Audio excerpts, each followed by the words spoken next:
OK, you're in a hurry and in a long queue at the bank. When someone pushes in front of you, do you, A, ignore it, because you don't want to cause a fuss, OK, B, tut loudly and hope they're shamed into moving, C, ask them to take their place behind you in the line? Tap them on the shoulder and say, excuse me, have you a very pressing reason for pushing in? And if they say no, I say, get to the back, please. OK. I'm quite scared now. Let's see how our stars on screen would react to a queue jumper. If you're in a queue and you've been there a while, there is nothing more annoying than someone just squeezing in there, thinking they're oh so clever. It's got to be C. Well, I'm not very confrontational, but I would like them to know that I am aware that they push in front of me, so my answer would be B. There's nothing worse than someone pushing in front of you, whether it's a queue at a nightclub, queue at a bank, or getting to the bar, so I would definitely say C. But what would comedy legend Barry Cryer do? He might make a very loud gag behind them without actually, I suppose, confronting them. It could be a B. I certainly don't think it's an A. Go on, what are we going for? Choice between B and C. Yeah. Let's go for C and have done with it, because that's what he ought to do, even if he doesn't. C, ask them to take their right place in the queue behind him. Let's see if you're right. I think I would make some audible reaction. It might not be repeatable on this programme, so we'll settle for a cough. So it's option B. Oh, you nearly got there, but you changed your mind at the last minute. OK, if we've got any points so far. Right, last question in round one. It's worth a point. It's for you, Dominic. Take a look at this clip from Life of Grime and the biggest hoarder in the Western world, Mr. Trebus. Our story began here in North London, in the 5-bedroomed Victorian villa that had been Mr. Trebus's home for over 30 years. No. Could you come in here? Now, yes, I know there was a door, but I done away when I moved in years ago, and that's what's left. He'd filled the house from floor to ceiling with his possessions. And when we first met him, he had just 10 square feet in which to live. Oh, poor man.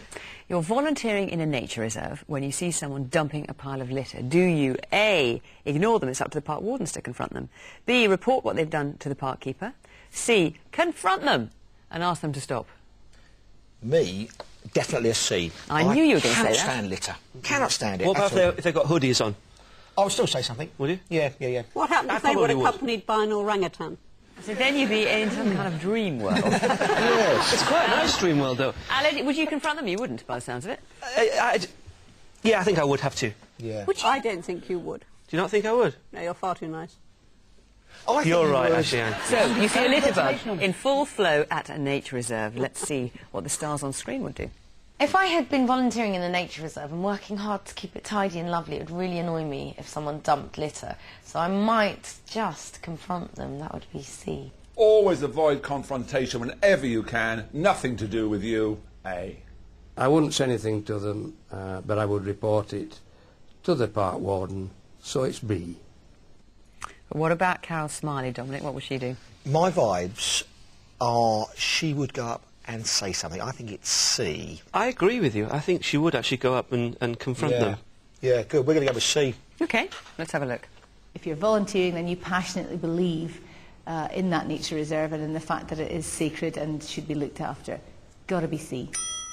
Well done, you've got a point. So, Simon and Anne with no points so far, Aled and Dominic with 1. Round 2 of today's confident theme. And remember, you can play along at home too. Just keep track of your answers to today's questions. And at the end of the show, I'll tell you how confident you are.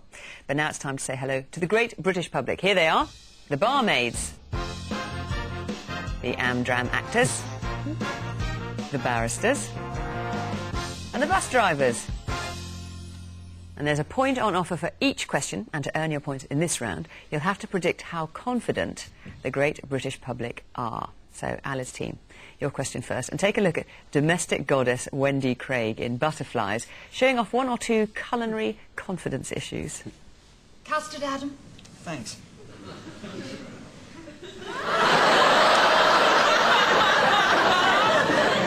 would appear that Adam has got all the custard. Sorry? I thought it might pour. Not my custard, Adam. You should know by now that my custard is unpredictable.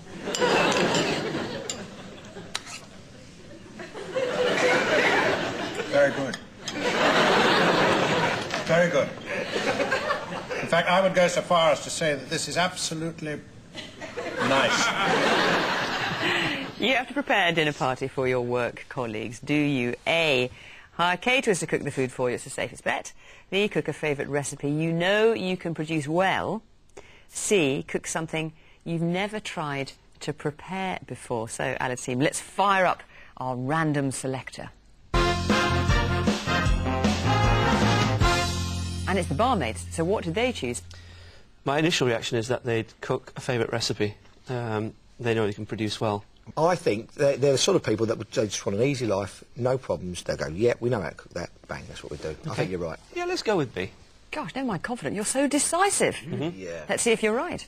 Go for something different that everyone's probably going to like. Maybe have your favourite recipe just in the fridge, just in case you do. Standby. Yeah, just in case everything else is really sloppy. And if it's rubbish, it's rubbish. It's funny. Yeah. Yeah. We're a C.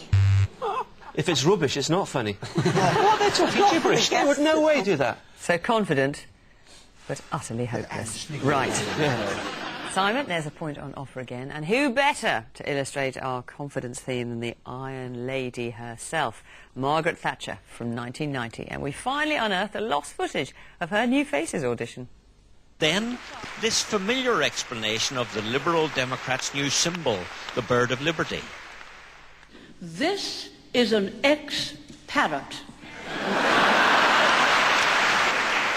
It is not merely stunned, it has ceased to be, expired and gone to meet its maker.